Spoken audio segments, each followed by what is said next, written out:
भगवान का विवाह रुक्मिणी जी के साथ में सुसंपन्न हुआ। दूसरा विवाह ठाकुर जी का जामवती जी के साथ, जामवंत की पुत्री जामवती के साथ हुआ। तीसरा विवाह ठाकुर जी का सत्यभामा के साथ और चौथा विवाह हमारी श्याम सुंदर श्री यमुने महारानी जी के साथ। इस प्रकार भगवान के अष्ट प्रमुख विवाह हुए। 16,100 राजकुमारियों को भौमासुर ने बंदी बना रखा था। सबको वहां से मुक्त कराकर के भगवान ने उनके साथ भी विवाह किया। कहीं ना कहीं मनचले लोगों के मन में ये बात आ जाती है कि जब ठाकुर जी इतने विवाह कर सकते हैं तो हम एक दो से संबंध ही रख लें तो क्या बुराई है। व्यक्ति इतने स्वार्थी और चतुर होते हैं कि अपने मतलब की बातें सब 2 मिनट में भगवान से जोड़ के कर लेते हैं। भांग आदि खाने वाले, नशा पत्ती करने वाले लोग वो महादेव का आश्रय ले लेते हैं। बोले महादेव भी तो करते हैं, हम कर लें तो कौन सी बड़ी बात है। ऐसे ही कई लोग विचार करते हैं कि विवाह एक से कर लेंगे लेकिन संबंध अनेकों से हो तो उसमें क्या बुराई है। अरे कहां तक कहें, विवाह भी 3-4 से करने का मन भी बना लेते हैं और उसमें फिर भाव रखते हैं कि जब ठाकुर जी कर सकते हैं तो हम क्यों नहीं, हम भी तो भगवान के अंश हैं। तो ठाकुर जी ने और भी अनेक कई काम किए हैं, वह भी अगर आप कर लो तो ये करने की भी अनुमति है। ठाकुर जी ने गिरिराज पर्वत उठाया, आप भी उठा लो। ठाकुर जी छेद ना कहते, पूतना मारी, आप भी मार दो। कॉकरोच देख के तो भाग जाते हैं हम लोग। वो शेष नाग पर सोते हैं, आप एक नाग पे तकिया लगा के सो जाओ। भैया ये हेलीकॉप्टर अब लैंड करा दो, नहीं तो सब इसी पे ही दृष्टि डाले रखेंगे। क्या बता रहा था मैं? हाँ तो कर्तुम अकर्तुम अन्यथा कर्तुम समर्थ ईश्वर, वो ईश्वर हैं, वो परमात्मा हैं, वो चाहें जो कर सकते हैं। और अगर वो मानव लीला कर भी रहे हैं तो उस लीला के पीछे भी उद्देश्य है। भगवान ने अष्ट प्रमुख विवाह जो किए हैं वो अष्टधा प्रकृति है। पृथ्वी, जल, अग्नि, वायु, आकाश, मन, बुद्धि और अहंकार। ये भगवान की प्रमुख पटरानियां हैं जो कि भगवान ने ही बनाई है। पृथ्वी भगवान ने बनाई, अग्नि भगवान से प्रकट है, वायु भगवान से प्रकट है, आकाश भगवान से प्रकट है। तो जो ठाकुर जी का है उसको पुनः स्वीकार करना कोई गलत थोड़ी ही है। 16,100 कौन है? बोले उपासना कांड में जितने भी मंत्र हैं भगवत उपासना के, वे सभी 16,100 रूपों में प्रकट हुए और भगवान ने उनके साथ विवाह किया। कोई भी स्त्री नहीं है इनमें, ये सब स्त्री रूप भले ही हैं पर इनके साथ कुछ ऐसा व्यवहार नहीं है। और सबसे अंतिम बात जहां पूरी बात खत्म हो जाती है, अकेले श्री कृष्ण 16,108 के साथ रह रहे होते तो आप टोक सकते थे। भगवान भी 16,108 रूप धारण करते हैं और एक एक पत्नी के साथ एक ही समय पर एक साथ निर्वहन करते हैं। हम कर सकते हैं ऐसा? नहीं कर सकते। तो फिर अपनी जितनी क्षमता है उतना ही करना चाहिए। एक को ही संभाल लो, उसी के साथ ही जीवन यापन कर लो, उसी को ही परिपूर्ण रूप से उसी के ही रह के देख लो। क्यों इतना चाहिए? और वास्तविकता एक बात बताएं, मानव को आवश्यकता एक ही की होती है। ये तो उस व्यक्ति के चित्त की मनस्थिति इतनी दुर्गंध युक्त हो चुकी है, इतनी विषयी हो चुकी है कि वो अनेक संबंध चाहता है। इसलिए यहां ठाकुर जी से कंपैरिजन मत किया करो। भगवान 16,000 भवन बना करके एक एक पत्नी को दिए और एक ही समय में एक साथ 16,108 पत्नियों के साथ रहते हैं। जैसे ही भवन से बाहर आते हैं तो एक हो जाते हैं, फिर द्वारिका में अकेले घूमते हैं। उसका प्रमाण है, नारद जी महाराज जब भगवान की दिनचर्या का दर्शन करने के लिए गए तो जितने भवनों में उन्होंने प्रवेश किया, हर भवन में ठाकुर जी एक अलग लीला कर रहे थे। समझ गए, बोले कि ये ठाकुर जी की लीला अद्भुत है। आदि आदि भगवानों ने और लीलाएं की। कुरुक्षेत्र में सूर्य ग्रहण का समय पड़ा, भगवान सूर्य ग्रहण काल पर कुरुक्षेत्र गए। यहाँ वृंदावन वासी भी सब कुरुक्षेत्र आए थे। ना द्वारिका वालों को पता था कि वृंदावन वाले आने वाले हैं, ना वृंदावन वालों को पता था कि द्वारिका वाले आने वाले हैं। वो तो संयोग से वहां मिलना हुआ। और भगवान लगभग 100 वर्ष बाद यशोदा मैया से मिले।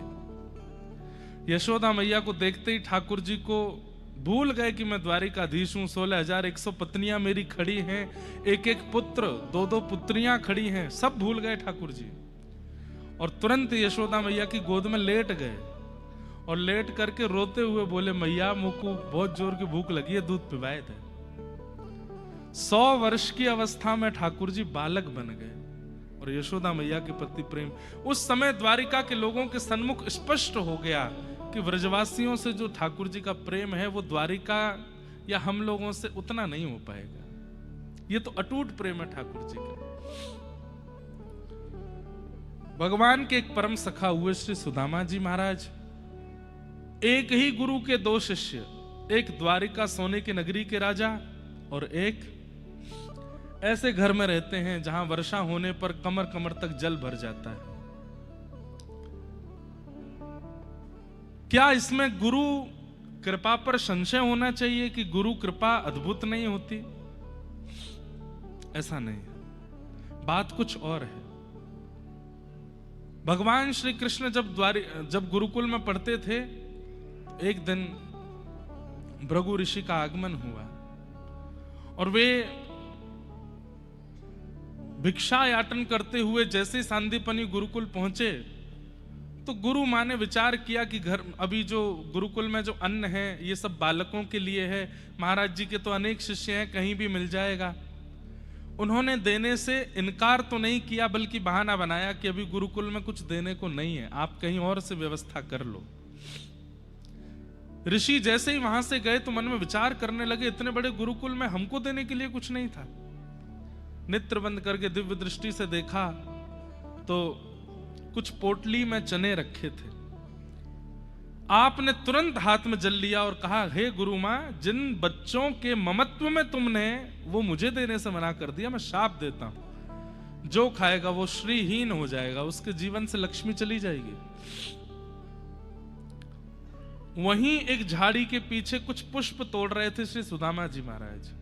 उन्होंने ये बात सुन ली, तुरंत दौड़ करके गए तो क्या देखते हैं कि वही दोनों पोटलियां अपने कमर में बांध के श्री कृष्ण आ रहे हैं।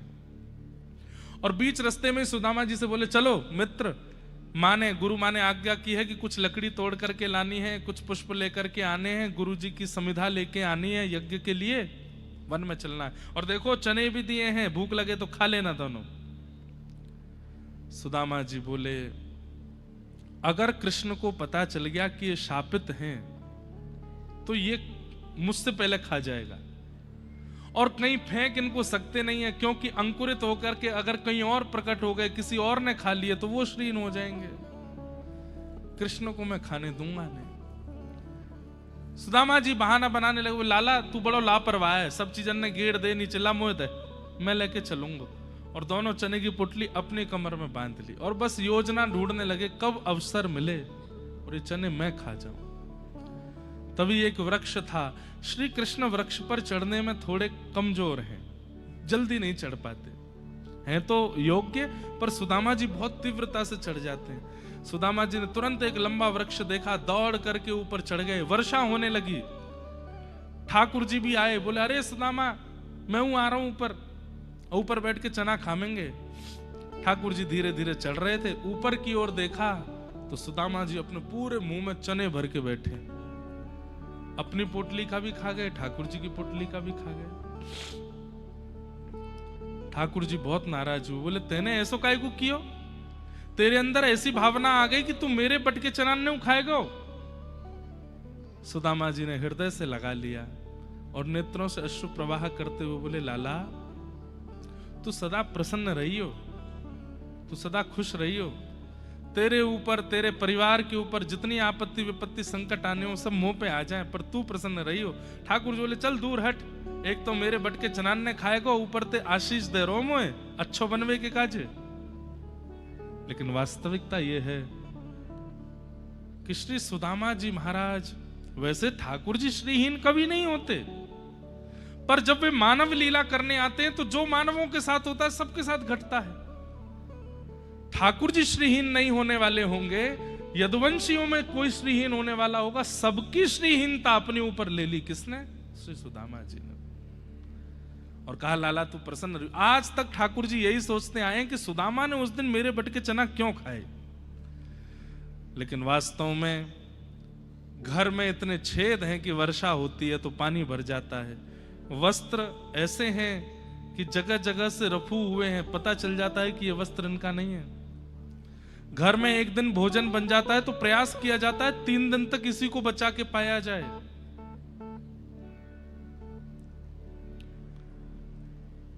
सुदामा जी महाराज निर्वहन करते हैं, अहम ही परमो लाभो उत्तम श्लोक दर्शनम।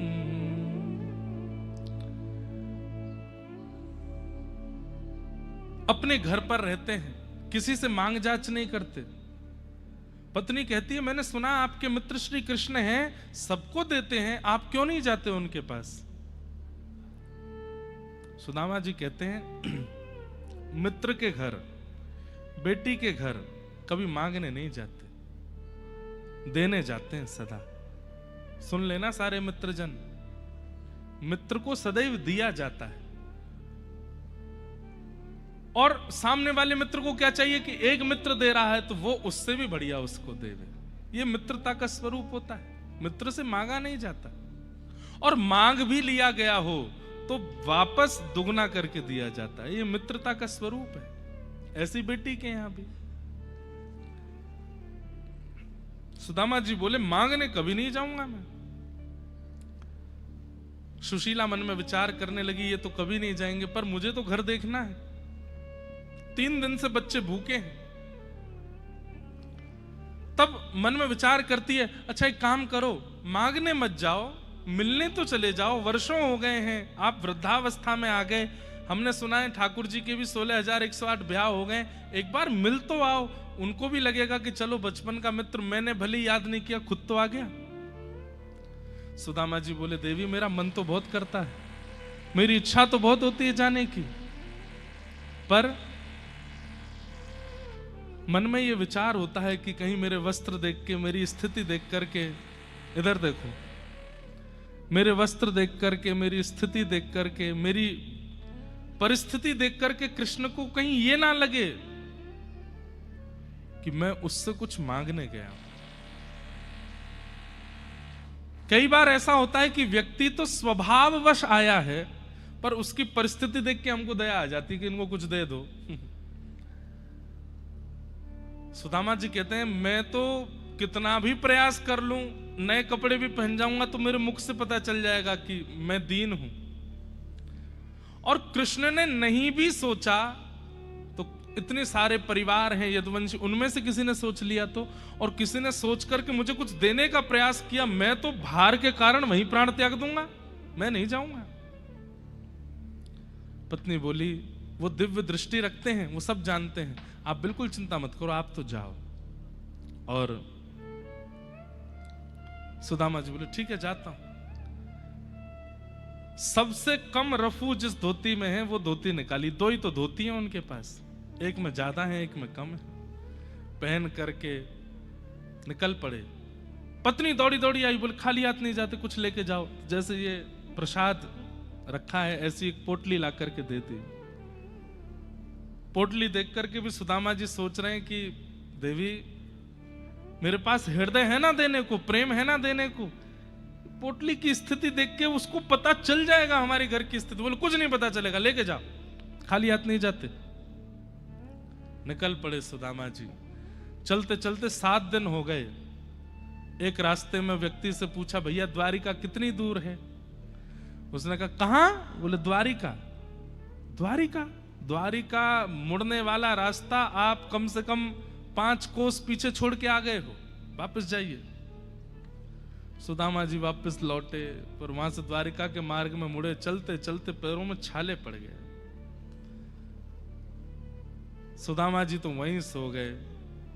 एक गजल की पंक्ति है, रस्ते भर रो रो कर हमसे पूछा पाँव के छालों ने, रस्ते भर रो रो कर हमसे पूछा पाँव के छालों ने, बसती कितनी दूर बसाली, बसती कितनी दूर बसाली, हृदय में रहने वालों ने,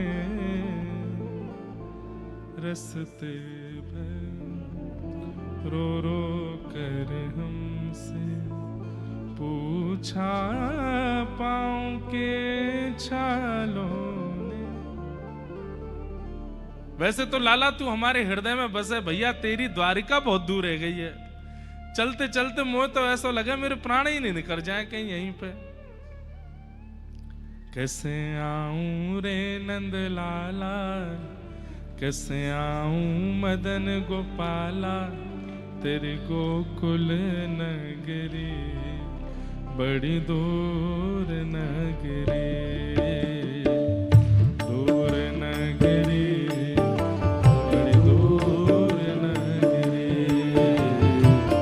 दूर नगरी बड़ी दूर नगरी। ये पद सबसे पहले गाने वाले हमारे पूज्य पिताजी महाराज, और हमारी मैया बताती हैं जैसे ठाकुर जी ने सबसे पहला शब्द गैया बोला, ऐसे ही हमने अपने जीवन में सबसे पहला शब्द दूर नगरी बोला। क्योंकि पिताजी की कैसेट चलती रहती थी घर पे, और उसमें दूर नगरी, अब स्पष्ट तो नहीं बोल पाता तो तला के बोलते, लेकिन मैया हमारी बताती वो सबसे पहले यही बोले, पूरे घर में यही गाते बोलते थे, दूर नगरी दूर नगरी। हमारे पूज्य पिताजी महाराज सबसे पहले इस भाव को गाए। कैसे आऊं रे नंद लाला, कैसे आऊं रे नंद लाला, कैसे आऊं मदन गोपाला, कैसे आऊं मदन गोपाला, तेरे गोकुल नगरी बड़ी दूर नगरी, दूर नगरी बड़ी दूर नगरी, दूर नगरी बड़ी दूर नगरी।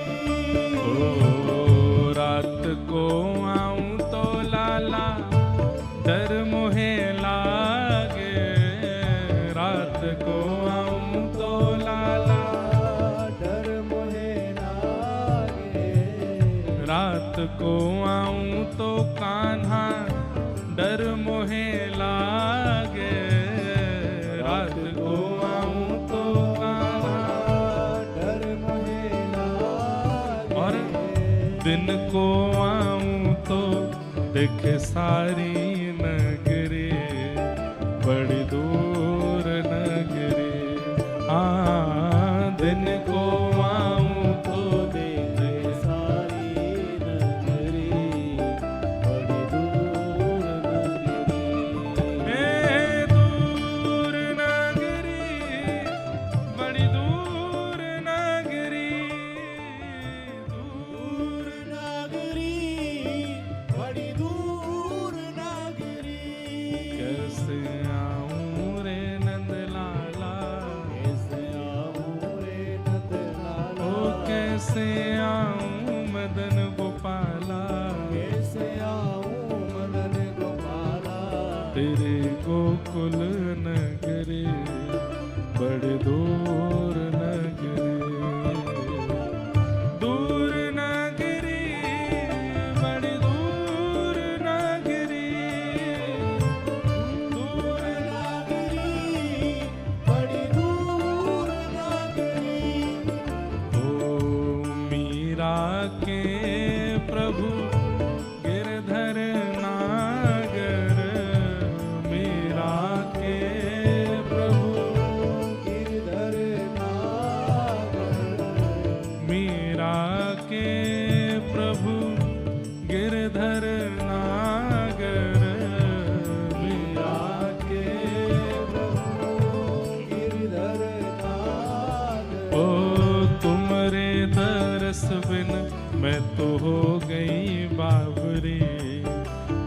दूर नगरी। हाँ तुमरे तरस बिन में तो हो गई बावरी, बड़ी दूर नगरी। मैं दूर नगरी, बड़ी दूर नगरी, दूर नगरी, बड़ी दूर नगरी। मैं दूर नगरी, बड़ी दूर नगरी। दूर नगरी, बड़ी दूर नगरी। ओ कैसे आऊं रे नंदलाला, कैसे आऊं रे नंदलाला, कैसे आऊं मदन गोपाला, कैसे आऊं मदन गोपाला। तेरे गोकुल नगरी, बड़ी दूर नगरी। दूर नगरी, बड़ी दूर नगरी। दूर नगरी, बड़ी दूर नगरी। दूर नगरी, बड़ी दूर नगरी। दूर नगरी, बड़ी दूर नगरी। सुदामा जी सोए हैं एक नदी के तट पर आंख खुली तो पहुंच गए द्वारिका। जैसे ही देखा कि सोने की नगरी चारों ओर, किसी से पूछा ये कौन सा नगर है, किसी ने बताया ये द्वारिका है। आप ठाकुर जी के दरबारों से जाके बोले, भैया हमारी तन की स्थिति देख के यों मत समझियो कछु मांगवे आए हैं। हम वास्तव में आपके द्वारिकाधीश कृष्ण के बाल सखा हैं, हमारो नाम सुदामा है। हम उनके साथ सांदीपनी गुरुकुल में पढ़े हैं। हम केवल उनसे मिलने आए हैं, बहुत समय हो गए मिले नहीं हैं। अगर वो अति व्यस्त हों तो उनको जाके आप परेशान मत करना। कोई खिड़की ऐसी राजमहल में हो जहां से वो दिख जाए, मैं तो बस देखने आया हूं। पत्नी को वचन दिया है कि मिलके आऊंगा, पर दिख भी जाएंगे तो दिखना भी मिलना ही माना जाएगा। देख करके मैं चला जाऊंगा और पोटली दे जाऊंगा, उनको दे देना। बड़े आदमी हैं, नहीं मिलने का समय हो तो। द्वारपालों ने धक्का नहीं दिया। ये कॉन्सेप्ट पता नहीं क्यों हम लोगों को बताया गया कि द्वारपालों ने धक्का दे दिया, सुदामा जी को पीछे फेंक दिया। नहीं, ऐसा नहीं हो सकता।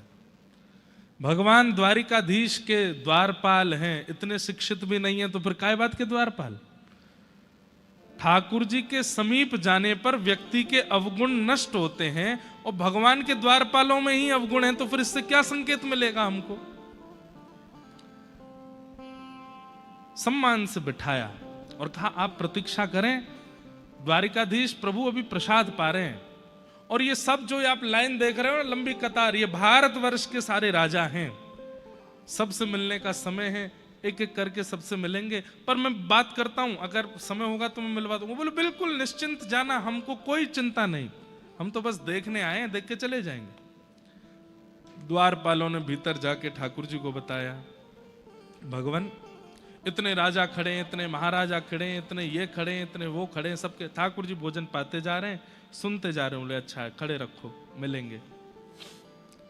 बोले प्रभु एक दीनहीन सा ब्राह्मण आया है, पतले दुबले से हैं महाराज, हड्डी तो ऐसी हैं उनके शरीर की उंगली पे गिन लो, और वस्त्र ऐसे हैं कि जगह जगह से चूहों ने और जाने किन किन ने कतर रखे हैं, रफू करा रखे हैं उन्होंने।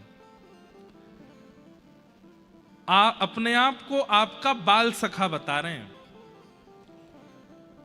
तन की स्थिति और परिस्थिति से तो लगता है कि लक्ष्मीहीन है, पर ललाट का तेज देख करके लगता है कि कोई नैष्ठिक ब्राह्मण है, त्रिकाल संध्या करते हैं।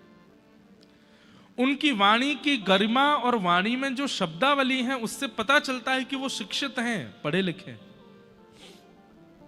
आपके बाल सखा अपने आप को कह रहे हैं, और उनकी इच्छा तो वैसे मिलने की है, लेकिन कह रहे हैं कि अति व्यस्त हूं तो दूर से दिखा दीजिए। उन्होंने अपना नाम सुदामा बताया है। ठाकुर जी कवल ले रहे थे मुख की ओर, और जैसे ही सुदामा नाम सुना वहीं रुक गए। बोले मेरे मित्र सुदामा आए हैं बाहर। बोले जी। मेरे बाल सखा सुदामा सांदीपनी गुरुकुल में जो मेरे साथ पढ़े वो आए हैं बाहर। जी जी प्रभु, उन्होंने यही परिचय दिया अपना। और तुमने उनको क्या उत्तर दिया? बोले हमने उनको बैठा दिया है बाहर, जहां लोग प्रतीक्षा गृह में बैठते हैं वहीं वो बैठे हैं, आपकी प्रतीक्षा कर रहे हैं। इतना सुनते तो ठाकुर जी ने कवल छोड़ा और अपने आसन से कूदे। बोले मेरे मित्र सखा सुदामा आए हैं और तुम उनको भारी छोड़ करके आ गए। दौड़ने लगे श्री द्वारिकाधीश, एक दौरी पार करें, दूसरी दौरी पार करें, नेत्रों से अश्रुपात हो रहे हैं और बस कहते जा रहे हैं मेरे सखा सुदामा आए हैं, मेरे प्राण धन सुदामा आए हैं, मेरे जीवन धन सुदामा आए हैं, मेरे प्राण सखा सुदामा आए हैं। मंत्री, सेनापति, द्वारपाल सब पीछे दौड़ रहे हैं। रुक्मणी, मित्रविंदा, यमुना, कालिंदी सब पटरानियां पीछे दौड़ रही हैं। जामवती, सत्यभामा मन में विचार कर रही हैं ऐसा कौन आ गया। कुरुक्षेत्र में पता चला था कि यशोदा मैया यहां आई हैं तो ठाकुर जी व्याकुल हुए, भागे नहीं। लेकिन ये कौन आया है जिसके लिए ठाकुर जी भागने लगे। द्वार पर जाकर के जैसे देखा प्रतीक्षा गृह में अनेक राजा बैठे हैं, सब खड़े होकर के जय जयकार करने लगे। सुदामा जी उठ करके खड़े हो गए, भैया कहाँ भयो? बोले द्वारिकाधीश आ रहे हैं। सुदामा जी ने जैसे भीतर देखा तो दोनों भुजा पसारते हुए दौड़ते हुए श्री द्वारिकाधीश आ रहे हैं, मेरे सुदामा, प्राण सुदामा, जीवन सुदामा। और दौड़ते हुए आकर के अंक में भर लिया सुदामा जी को। सुदामा जी के लिए ये स्वप्न से ज्यादा था। इतना तो वो स्वप्न में भी चिंतन नहीं करते थे। कभी कभी स्वप्न देखते थे तो उसमें भी ये विचार करते थे कि कन्हैया सोने के सिंहासन पर बैठेगो, मैं भीड़ में पीछे बैठ जाऊंगा। इतना सामीप्य तो स्वप्न में भी अनुभव उन्होंने किया था, पर ये तो स्वप्न में भी नहीं सोचा था। ठाकुर जी ने आकर के इतना गाढ़ आलिंगन किया कि अगर थोड़ी देर नहीं छोड़ते तो सुदामा जी ठाकुर जी में ही विलीन हो जाते। अंक में भर लिया। अंक में भर करके थोड़ा सा ढीला करके सुदामा जी को पीछे करते हैं और फिर मुखमंडल देखते हैं, सिर पे हाथ घुमाते हैं, गाल स्पर्श करते हैं, फिर अपने हृदय से लगा लेते हैं। फिर थोड़ा दूर करते हैं, फिर देखते हैं, फिर हृदय से लगाते हैं, फिर दूर करते हैं। सुदामा तुम सच में आए हो? बोले हाँ लाला मैं आ गए हो। फिर हृदय से लगा लेते हैं। ऐसा प्रेम, पूरी द्वारिका के नेत्र सजल हो गए। आज बड़े बड़े महाराजा खड़े थे, कोई सोने का रथ लेकर के आया, कोई सोने का सिंहासन लेके आया है, कोई मणियों से जड़ित प्रतिबिंब लेकर के आया है, सब खड़े हैं। फटी सी पोटली में चावल लेके सुदामा आया, उसको ठाकुर जी अंक से लगा रहे हैं। रुक्मणी आदि सब आश्चर्य कर रही हैं। उदार तो श्री कृष्ण हैं, पर इतने उदार हैं ये आज पहली बार पता चला। भगवान के हाथ में अभी भी सब्जी रोटी के कुछ भाव लगे थे। सुदामा जी का मुख खोलो, कुछ खाया सुबह से? बोले सुबह तो कह रो लाला 15 दिन आएगे कछु ना पायो। 15 दिन पहले भात बनो घर में, तो दही में मिला के पायो, वाके बाद नहीं पायो। अपने हाथ में लगे हुए तिनके आदि जो थे सुदामा जी के मुख में दिए, तो चलो संग प्रसाद पाएंगे। और ऐसे कंठ बिल्कुल कंधे पे हाथ धर के, हाथ पकड़ करके सुदामा जी को लेकर के चल रहे हैं। ठाकुर जी इशारे करते हुए चल रहे हैं, रुक्मणी आदि सब लोगों को पुष्प वर्षण करो, गुलाब जल का छिड़काव करो, नगाड़े बजाओ, पूरी द्वारिका में आज मिठाइयां बंटवा दो, मेरा सखा सुदामा आया है। और सबसे कह दो मध्याह्न समय में राजसभा में पूरी द्वारिका नगरी इकट्ठी हो, सुदामा जी को प्रणाम करने आए सब लोग। लाला मैं जा योग्य नाऊं, तू ऐसा मत करे। अरे मोह काय को प्रणाम करो? बोले देखिए द्वारिका के भाग्य खुलेंगे आपको प्रणाम करने से, और मैं जानता हूं आप किस योग्य हो, चलो भीतर चलो। ले गए। सब स्तब्ध हैं, देख करके सब हैरान हैं। ठाकुर जी लेकर के गए। ठीक है, आचार्य चरण भी कथा में पधारे तो उनके लिए विशिष्ट सिंहासन है। यहां पर विशेष जन आते हैं, सबके लिए ऊपर व्यवस्था है। पर कोई अति विशिष्ट हो या फिर ठाकुर जी आ जाएं उसके लिए अधिकार है कि व्यास जी खिसक के अपने बगल में बैठा सकते हैं, यहां बैठो। केवल ठाकुर जी को, वैसे तो आचार्य चरण भी बैठ सकते थे, पर उनकी हमें डर लगता है वो बैठ जाएंगे तो हम उड़ जाएंगे यहाँ से। नहीं तो व्यास मंच की बड़ी मर्यादा है, यहां प्रधानमंत्री भी आ जाए हम उठ नहीं सकते। भक्तमाल की कथा हो, भक्त चर्चा हो, वहां उठ सकते हैं, बाकी यहां जब तक आरती नहीं हो जाए हम उठ नहीं सकते। नियम तो ये भी है, पंडाल गिर जाए तो भी नहीं उठ सकते, आरती करके ही उठ सकते हैं। प्यास लगे, भूख लगे, कुछ हो जाए, यहां से उठ नहीं सकते। बीमार हो जाए, सिर दर्द हो जाए, बुखार आ जाए, नहीं उठ सकते। विसर्जन भागवत जी को प्रणाम करके पुष्प छोड़ के तभी उठ सकते हैं। आसन की अपनी मर्यादा होती है, लेकिन ठाकुर जी ने तुरंत सुदामा जी को लेकर के गए और द्वारिका के जिस आसन पर श्री कृष्ण विराजे आज तक, और किसी ने इसका, भगवान के बालक भी नहीं बैठ सकते उस आसन पर, उस आसन पर ले जाकर के भगवान ने सुदामा जी को बैठा दिया। ये दृश्य देख करके द्वारिका के राजा उग्रसेन कहते हैं ये वही कृष्ण हैं जो मथुरा की राज्य गद्दी से उठा करके कंस को फेंक देते हैं, और ये वही कृष्ण है जो द्वारिका की राज्य गद्दी पर सुदामा दीन ब्राह्मण को बिठा देते हैं। इनसे ज्यादा योग्यता कोई नहीं जानता कि कौन किसके योग्य है। सुदामा जी तो शर्म के मारे व्याकुल हो रहे हैं, बोले लाला जी सब कहा कर रहे हो तू? बोले बिल्कुल चुपचाप बैठे रहो, मुंह पतो मैं कहा कर रहा हूं। लुकमणी जी को आज्ञा कि वो परात लाओ, ठाकुर जी अब ब्राह्मण देवता आए, चरण प्रक्षालन करना है।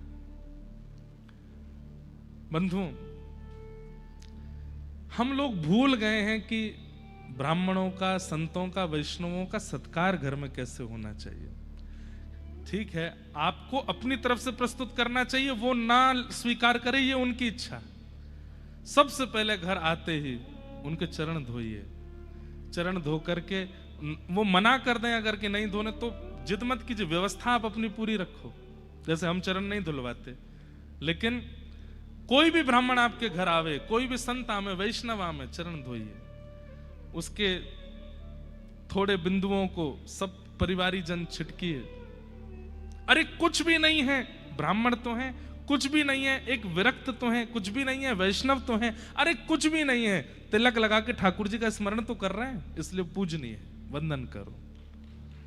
फिर आरती करो, सुंदर चौक पुराओ, माला पहनाओ, और ये विचार करो कि मेरे आराध्य ठाकुर जी ही इनके रूप में आए हैं घर पे। हम आपको एक बात बता रहे हैं, कई बार ऐसा होता है कि मान लीजिए कोई बहलूपिया आया आपके घर, वो है नहीं अंदर से वैष्णव, बस आ गया। कई बार आपका विश्वास, आपका सत्कार और आपके द्वारा की गई जो प्रतिक्रिया होती है, वो प्रतिक्रिया उसको बाध्य कर देती है सुधरने पर। और ऐसा पढ़ा गया आपके दक्षिण भारत में हुए कृष्ण करणामृत ग्रंथ के रचयिता श्री विल्लु मंगल जी। विल्लु मंगल जी की कथा आती है कि वो नेत्रों को वश में नहीं रख पाते थे, सुंदरता दिखी नहीं पीछे। तभी एक सरोवर के तट पर विल्लु मंगल जी बैठे थे और एक अभी नवविवाहित कन्या, नवविवाहित थी, जल भरने आई और उसके रूप माधुरी को देख करके विल्लु मंगल जी इतने मोहित हो गए, कितनी सुंदर है। उसके पीछे पीछे चलने लगे और वो तो घबरा गई बेचारी, दौड़ी अपने घर के लिए, तो विल्लु मंगल जी भी दौड़े। घर के भीतर आकर के पति से कहा, बोले मेरी रक्षा करो। क्या हो गया? बोले बाहर एक व्यक्ति खड़ा है तो साधु का भेष, पर विचार अच्छे नहीं, मेरे पीछे पड़ा है। पति ने जब बाहर देखा तो तिलक है, स्वरूप है, पटका डाला है, आदि आदि जो भी भेष वैष्णव का है। पति ने कहा अगर ये सच्चे वैष्णव होंगे तो ये सुधर जाएंगे, और अगर केवल आडंबर होगा तो फिर बिगड़ने से तो कोई रोक नहीं सकता। पति ने कहा चौक पुराओ और अंदर से माला आदि लेके आओ, आरती तैयार करके लाओ। द्वार खोला, विल्लु मंगल जी का स्वागत किया। पत्नी बोली कैसे पति हो तुम? वो मेरे पीछे पड़े थे, तुम उनका स्वागत करवा रहे हो। बोले जैसा कहूं वैसा करो, आरती करो, नजर उतारो, चरण धो, चरण जल लेकर के खुद पिया, उनको पिलाया। ये सब देख करके विल्लु मंगल जी को मन में आ तो रहा था कि मैं रूप माधुरी देख करके पीछे पड़ा हूं और ये मेरा इतना सत्कार कर रहे हैं। आसन लगाया, बैठिए, प्रसादी पाइए। थाल लेकर के आए, प्रसादी बनाने लगे। अभी तक भी इतनी चेतना नहीं जगी थी चित्त में। प्रसाद पाने के बाद बिल्व मंगल जी बोले, मेरी तो शयन करने की इच्छा है और मैं आपके घर पे ही शयन करूंगा। पतिदेव बोले, आइए हमारे कक्ष में सोइए, आप सो जाओ। जाते जाते बोले, आपको कुछ आवश्यकता तो नहीं? बोले, हाँ, एक गिलास जल लेकर के आओ, पर आपकी पत्नी लावे। पति बोला, ठीक है। बाहर निकल के पत्नी से बोले, सुनो, जाओ जल। बोले, तुम कैसे हो? वो हमारे घर में घुस गए, सब कुछ अब कक्ष में बुला रहे हैं, आप कह रहे हो जाओ? और बोले, सुनो, श्रृंगार करके और जाना। पत्नी सुंदर थी लेकिन और श्रृंगार किया। पति ने कहा, करो तो मैं हूं ना यहां पे।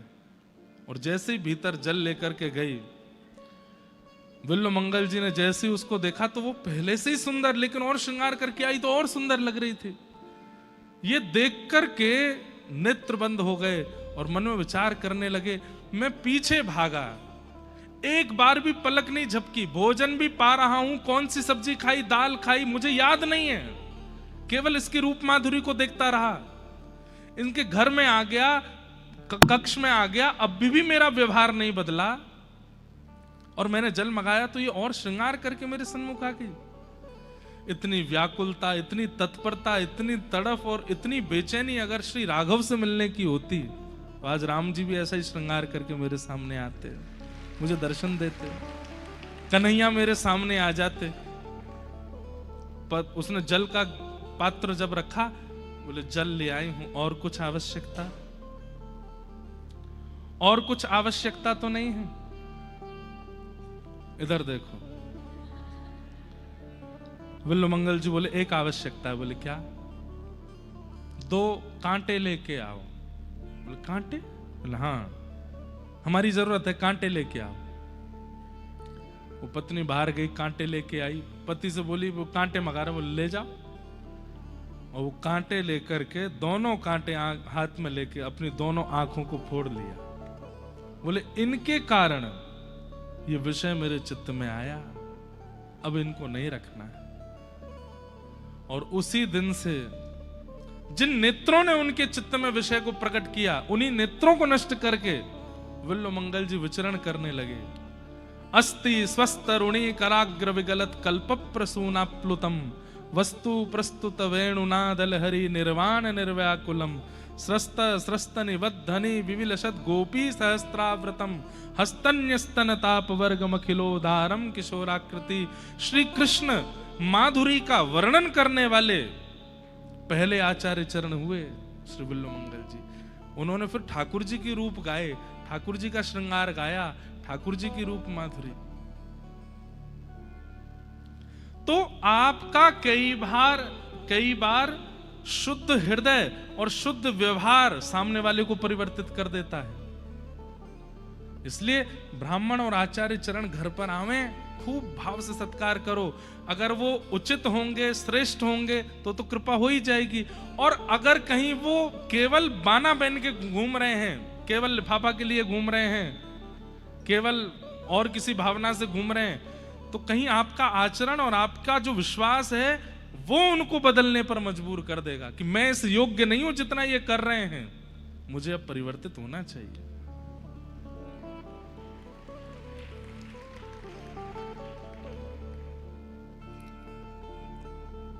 सीता जी का हृदय पवित्र है, इसलिए इतने महीने, इतने साल रहने के बाद भी रावण स्पर्श नहीं कर पाया। वो जब जब सीता जी के सन्मुख जाता है तो विचार करके जाता है, लेकिन जैसे ही सीता जी के सन्मुख जाता है सब भूल जाता है, उसे याद ही नहीं रहता। वो औरों को आज्ञा करता है, ये करो वो करो, खुद स्पर्श भी नहीं कर पाता। क्यों? क्योंकि चित्त पवित्र है। संसार में विषयी जीव बहुत हैं, उनको कई बार डांट के, फटकार के, पीड़ा दे करके समझाने का हमको प्रयास करना चाहिए, पर कभी कभी अपने चित्त को भी शुद्ध कर लीजिए, सामने वाला आपके चित्त के प्रभाव से शुद्ध हो जाएगा। बाकी तो ये कलयुग है बंधुओं, दिन ब दिन राक्षसत्व बढ़ता ही जा रहा है। लेकिन फिर भी हमारी दृष्टि पहचान जाती है कौन योग्य है, उस योग्य का उचित सम्मान करो। द्वारिकाधीश श्री कृष्ण ने सुदामा जी का खूब सत्कार किया, सम्मान किया, बैठाया और पूछने लगे आपको ब्याह है गयो? सुदामा जी बोले हमारा तो है गयो, 2 लाला है गए। बोले अच्छा हमें नहीं बुलायो? वो लाला ऐसा ब्याह भयो कि दुल्हा दुल्हन ही भूखे रहे ब्याह में। क्यों? सब रो प्रसादी जो है का बराती खा गए, हमें मिलो ही नहीं। 3 दिन बाद फिर भिक्षा आई तब पायो। हम मेरी छोड़ लाला तेने ब्याह कर लियो? ठाकुर जी तो 16 साल के ही लगते हैं ना, वो 100 साल की उम्र में भी 16 वर्ष के ही थे। ठाकुर जी बोले हाँ हमारा भी हो ही गया। बोले ना ना लाला मैंने सुनी है तेरा ब्याह है। कौन तो भाभी ते तो मिलवा दे। बोले भाभी से मिलना है आपको? बोले हाँ। पक्का मिलना है? बोले मिलवा दे। बोले रुक जाओ, यहां नहीं दूसरी सभा में चलो। ऐसे एक विशाल प्रांगण था, उसमें बैठी 16,108 सिर पर बढ़िया घूंघट करके। अच्छा अच्छा अच्छा लाला बुला ले भाभी। एक एक करके आ रही हैं। रुक्मणी आई, जामवती आई, सत्यभामा आई, मित्रवृंदा आई, कालिंदी आई, लक्ष्मणा आई, एक एक करके सब जाती जा रहे हैं। 500 पत्नियां प्रणाम कर गई। सुदामा जी बोले लाला इनमें तो भाभी कौन सी?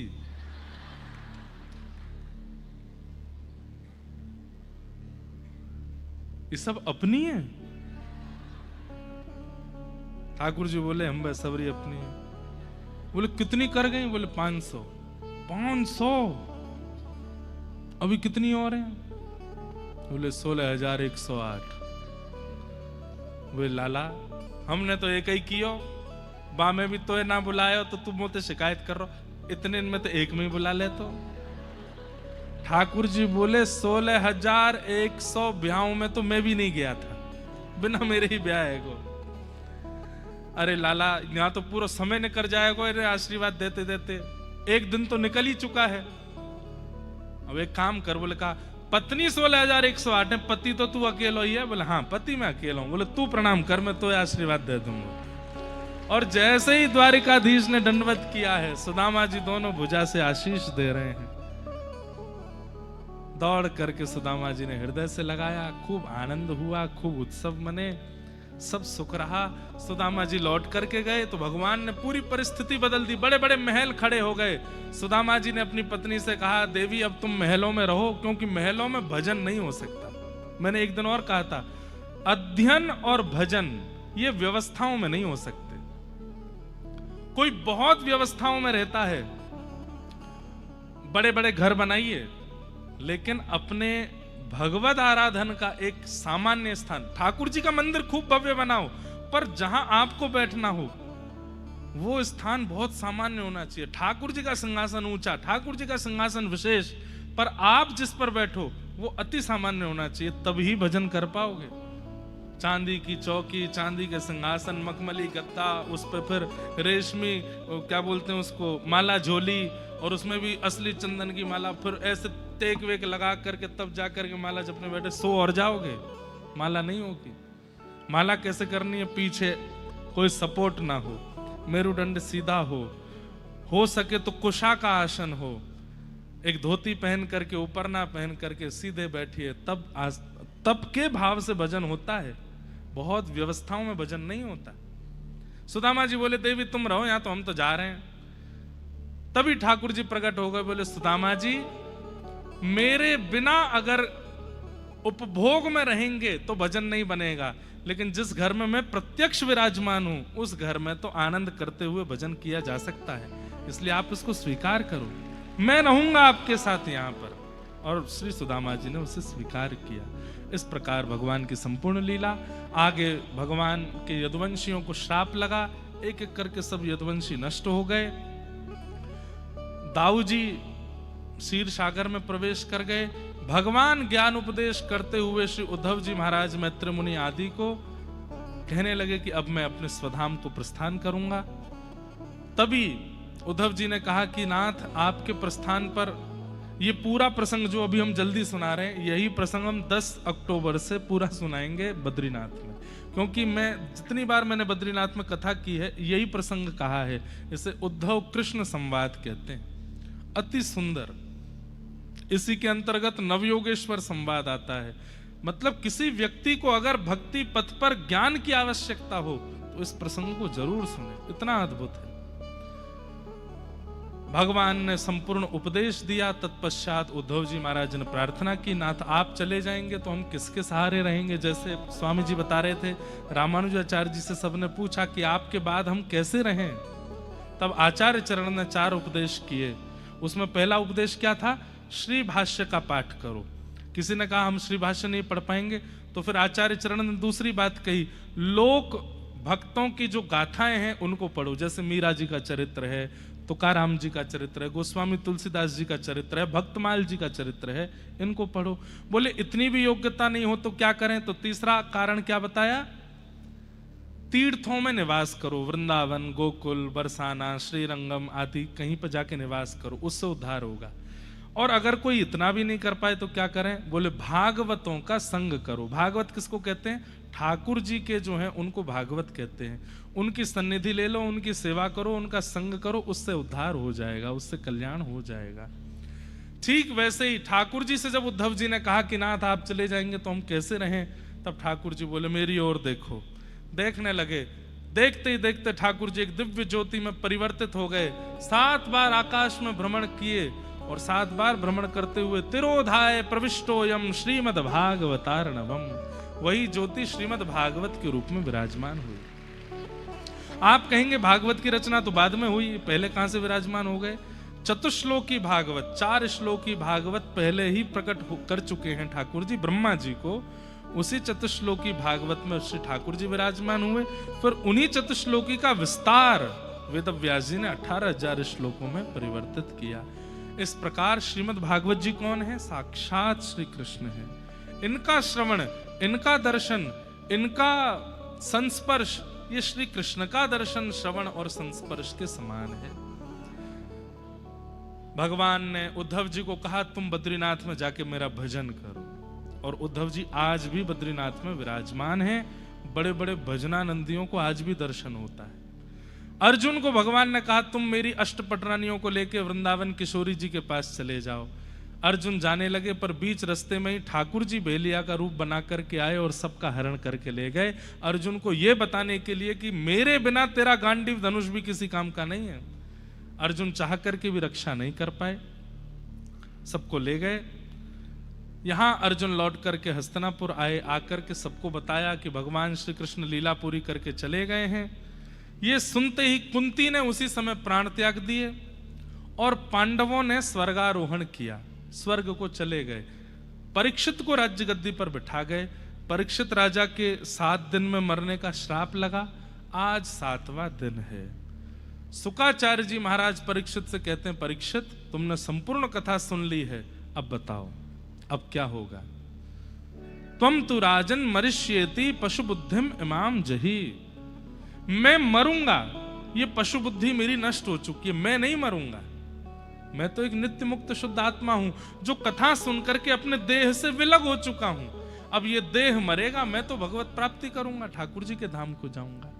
ये बुद्धि जैसे ही परीक्षित की बनी, सुखदेव जी बोले बस यही बुद्धि प्रकट कराती है भागवत की कथा कि मैं देह नहीं हूं, देह माध्यम है संसार में भोजन करने का, धन कमाने का, संबंध बनाने का, रहने का, यश वैभव ईशा आदि प्राप्त करने का, पर इन सब से भी अधिक भगवत प्राप्ति कराने का ये देह ही साधन है। इसके अलावा भगवत प्राप्ति का और कोई तरीका नहीं हमारे पास। आंख, नाक, कान, जीव, त्वचा, हाथ, पैर, इनके बगैर भगवत प्राप्ति असंभव है इस संसार में। इसलिए इन सबको भगवत शरणागति करा करके इस देह का माध्यम लेकर के ठाकुर जी की प्राप्ति कर लो।